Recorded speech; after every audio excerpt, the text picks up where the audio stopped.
Montréal. Sur ce plateau, aujourd'hui, nous accueillons nos collaborateurs bien-aimés. D'abord, Georges Leroux, professeur émérite au département de philosophie de l'UQAM. Bonjour, Georges. Oui, bonjour. Alors, vous avez lu pour nous un essai qui semble passionnant. C'est un ouvrage récemment publié en France, écrit par le psychanalyste d'origine tunisienne, Fethi Benslama, Un furieux désir de sacrifice, le surmusulman, où il réfléchit, Georges, à la dimension psychologique de l'inconscient dans le désir de radicalisation. C'est une approche assez neuve, parce qu'on a souvent des analyses géopolitiques ou sociales.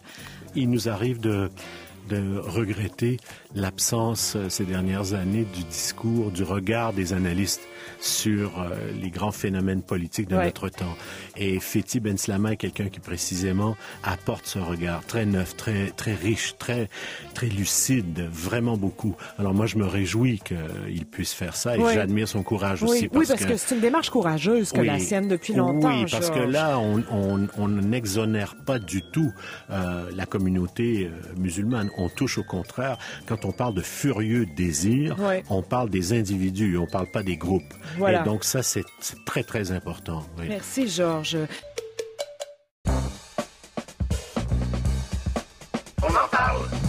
Un attentat suicide dans le nord de la Syrie a tué au moins 10 personnes cette nuit, commis par un kamikaze de l'État islamique aux premières heures dans un village du nord de la Syrie.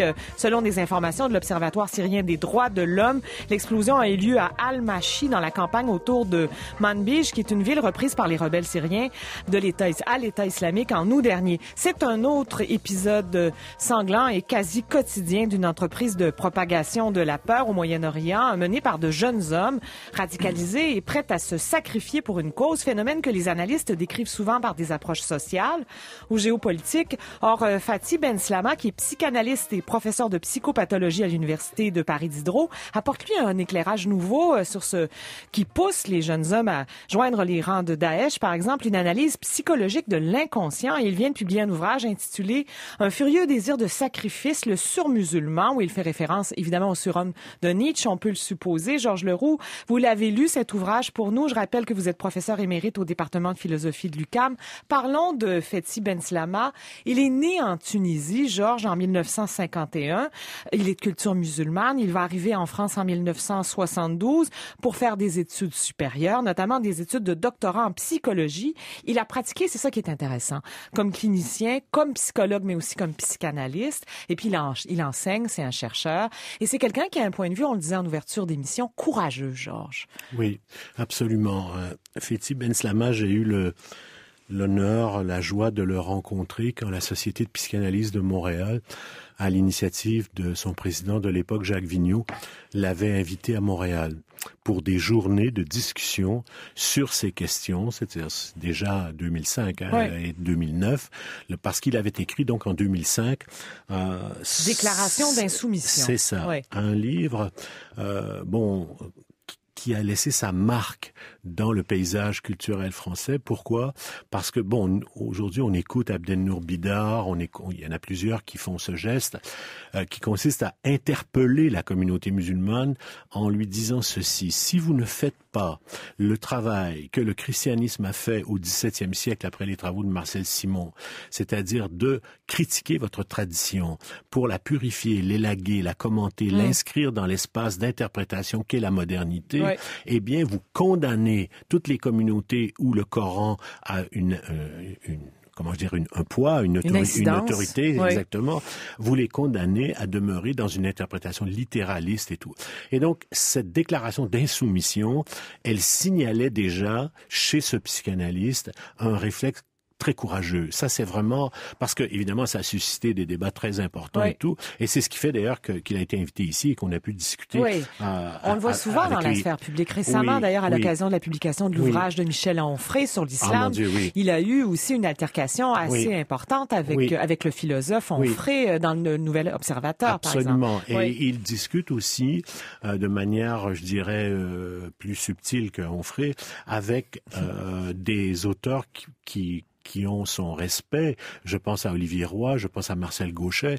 C'est quelqu'un, en d'autres mots, qui est à l'intérieur de cette sphère où des intellectuels veulent comprendre et veulent intervenir parce que, évidemment, le problème est sérieux. Oui, il y a une véritable inquiétude de sa part. Une véritable inquiétude. Ouais. Et donc, là, il intervient avec un livre, je rappelle le titre, Un furieux désir de sacrifice. Alors, les trois mots sont absolument importants. Furieux, d'abord, parce que le psychanalyste veut comprendre cette furie qui touche non plus seulement à la névrose, mais à la psychose. Quand l'individu s'auto-détruit et qu'il trouve sa jouissance uniquement dans la mort de l'autre, comment comprendre ça? Ensuite, le mot désir. Alors, à mes yeux, à moi, dans son travail, c'est le mot le plus important parce que le désir concerne l'individu. Et ce n'est pas seulement la radicalisation politique au sein de l'Internet ou des communautés ou des banlieues démunies de Paris ou de Lyon ou de Grenoble. C'est tout à fait autre chose. Ça concerne ces individus dont nous savons aujourd'hui, et il donne tous les chiffres, c'est un ouvrage qui est très documenté, qui repose sur beaucoup de travail sociologique aussi. Nous savons aujourd'hui que la majorité très élevée des jeunes qui vont dans, par exemple, les cliniques, et qui sont sur les sites de renseignement. Bref, des jeunes dont on sait quelque chose. Parce qu'il y en a plusieurs dont on ne sait rien, qui sont complètement aveugles. Absolument. Ils passent sous le radar, on ne sait pas. Alors, mais Ben Slama est d'abord un psychanalyste qui travaille à la clinique de l'Exil, au nord de Paris, en Seine-Saint-Denis. Et donc, c'est quelqu'un qui a affaire, avec, comme son collègue Toby Nathan et tant d'autres psychanalystes connus, a affaire avec ces jeunes-là. Et qu'est-ce qu'il entend quand il leur parle? Eh bien, ces jeunes se plaignent, disent leur détresse de n'être pas de bons musulmans. Ils ne sont pas à la hauteur, en d'autres mots, de ce qu'ils croient qu'on exige d'eux. Exactement. C'est vraiment comme ça qu'il faut le dire. Et donc, c'est là que se crée, à l'intérieur de leur psyché personnelle, et donc ça touche évidemment l'inconscient au niveau le plus profond, l'idée qu'il faut dépasser cet être faible, et c'est là que se crée cette figure du sur-musulman, c'est-à-dire le musulman qui va surmonter, surpasser cette faiblesse, et il les voit, lui, il les rencontre. Alors, il y a d'une part la clinique, mais il y a aussi, à côté de ça, à côté de cette clinique de l'errance, il y a les études sociologiques, des signalements, parce que il donne d'ailleurs tout l'appareil, ça va intéresser nos amis ici, puis ils sont nombreux qui s'intéressent à ça, il donne tout le profil des radicalisés tel qu'il apparaît dans les structures du renseignement français. Parce que le gouvernement français a mis en place une super structure de filtres téléphoniques, Internet, tout ce qu'on voudra, pour tenter de filtrer ces gens-là. Puis il y a une contre-réaction, vous le savez, décrypter l'information, la recrypter dans l'autre sens. Complexe, ça devient complexe. Mais là, il y a un profil qui se dégage. Et chez ces jeunes-là, qui sont donc, il y a une croissance dans la signalisation. J'ai apporté ici un chiffre qui me semble très intéressant. C'est que en janvier 2015, dans la structure du renseignement français, il y avait 1000 jeunes qui étaient signalés. En février 2016... Donc un an plus tard, ou à peu près? Oui, c'est ça. On est rendu à 8250. Et dans ces jeunes-là, donc, plus des 2/3 ont entre 15 et 25 ans. Alors, donc, on est dans... Le problème du psychanalyste, c'est de comprendre, c'est le mot désir... C'est la psyché aussi. C'est la structure psychique de ces jeunes-là qui fait qu'ils tentent de trouver... dans ce qu'il appelle, et j'aime beaucoup cette expression aussi, l'offre djihadiste, comme on parlait d'une offre télévisuelle.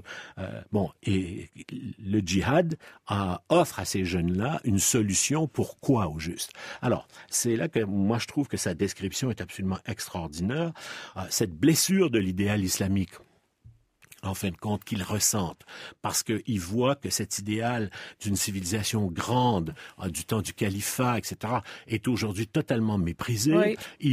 L'analyse sociale ne doit pas être totalement marginalisée. On comprend bien que si on s'appelle Ahmed ou Mohamed, on a moins de... Dans une ville comme Paris. Dans une ville comme Paris, il y a toutes sortes de discriminations qui s'exercent, en particulier sur le plan du travail. Mais le fond de l'affaire, et il le dit très très bien, c'est un fond spirituel, religieux, et qui redynamise de l'intérieur la figure du martyr. Alors, c'est difficile pour nous de comprendre ça, le martyr. Pourtant, on devrait, parce que la religion catholique en est remplie. Oui. Les martyrs chrétiens qui ont donné leur vie pour leur foi. Mais que veut dire dans ce contexte-là la radicalisation? Qu'est-ce que c'est qu'un jeune radicalisé au regard d'un psychanalyste? Eh bien, c'est quelqu'un, je cite une phrase que je trouve remarquable de Fethi Benslama, il dit que ces jeunes radicalisés veulent réaliser dans la terreur les fantasmes d'une délivrance absolue et d'une justice divine. Alors, délivrance absolue de quoi? Évidemment, de toutes les contraintes qui s'exercent sur eux, et en particulier de la culpabilité. Ouais. Donc là, on est au plein cœur de l'inconscient, avec l'analyse de la culpabilité. Je crois que ça, c'est central. Ils sont coupables, ils se sentent coupables, ils ne peuvent pas vivre avec cette culpabilité. Il faut donc que ça sorte. Et il faut la transcender, en fait. Il faut la transcender, exactement. Ouais.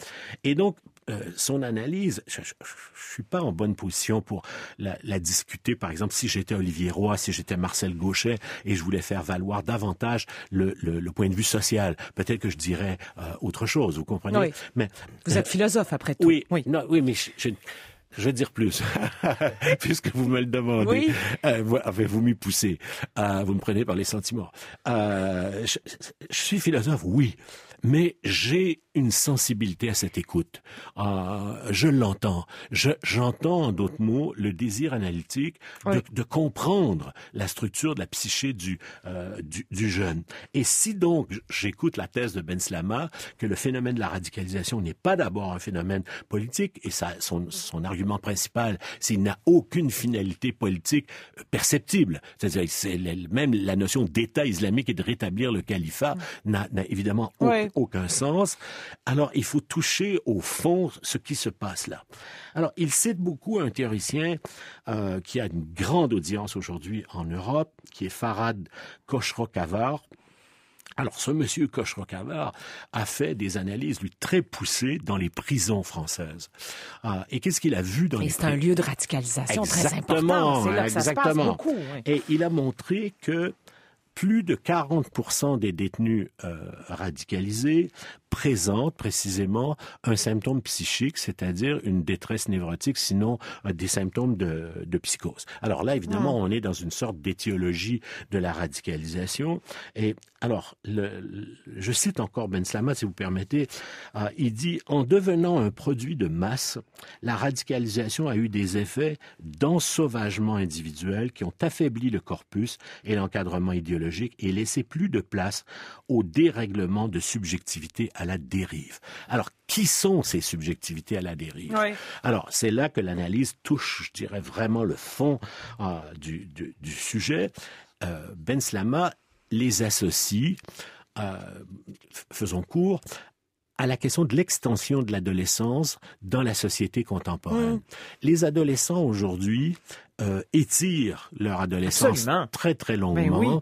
Et le repère identitaire ou le repère social qui vient encadrer le principe de réalité, excusez-moi de parler comme lui, de parler comme psy, mais bon, c'est quand même le langage de Freud, la réalité, à un moment donné, doit vaincre l'idéalisation adolescente. Oui. La victoire contre le mal, la thérapie des autres, tout le monde est dans l'erreur, c'est moi le sauveur, et ainsi de suite. Alors, si, et à proportion, que l'adolescence s'étend, sur une plus grande période. Exactement. Oui. L'idéalisation qui rend possible d'acheter le programme radical, de se radicaliser soi-même, a d'autant plus de chances de s'implanter que cette extension de ce qu'il appelle la période moratoire, c'est-à-dire la période où il y a une transition entre l'idéal adolescent, parce que le mot le dit, adulte et adolescent, Brisson va nous expliquer ça sur le plan philologique, c'est le même mot. Adouléchérer, c'est ça, c'est vraiment croître et tout, et quand on est adulte, on est dans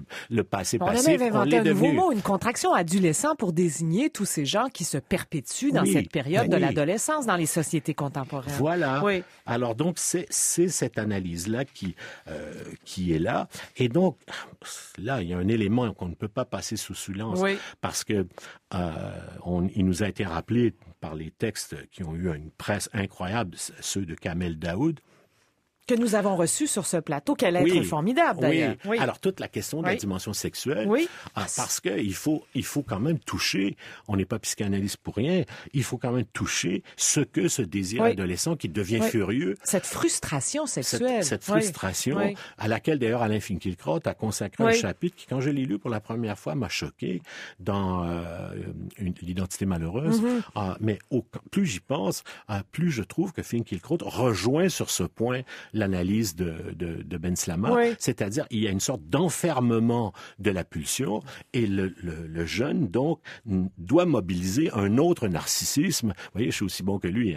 Non, mais c'est un langage, il faut le comprendre. Absolument. Et la réalité doit donc reprendre le dessus à un moment donné. Alors, comme on est dans cette adolescence très fragile, eh bien, il faut arriver à la dépasser. Et cet idéal islamique blessé, pour le jeune radicalisé, c'est un idéal qui doit être réparé. C'est lui qui va acheter cette offre djihadiste.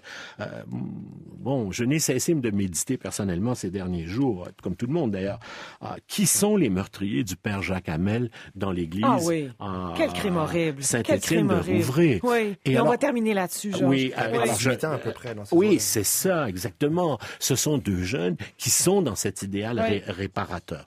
Alors, donc, c'est un très beau livre qui en accompagne un autre qui s'appelle La guerre des subjectivités en islam, qu'on mettra sur le site de l'émission très certainement. Alors, bravo, Féti. Oui, parce que c'est un éclairage inédit. Un éclairage neuf, profond, et qui, moi, j'invite, je profite de ce micro pour le dire, les psychanalystes montréalais, on en a des merveilleux, qui sont à intervenir sur ça. Je pense à Hélène Corrin, je pense à Jacques Mauger. Et tout. Ils ont des choses à dire. Voilà. Alors, ce livre, Un furieux désir de sacrifice, le sur-musulman de Fethi Benslama est publié en français aux éditions du Seuil. Merci beaucoup, Georges.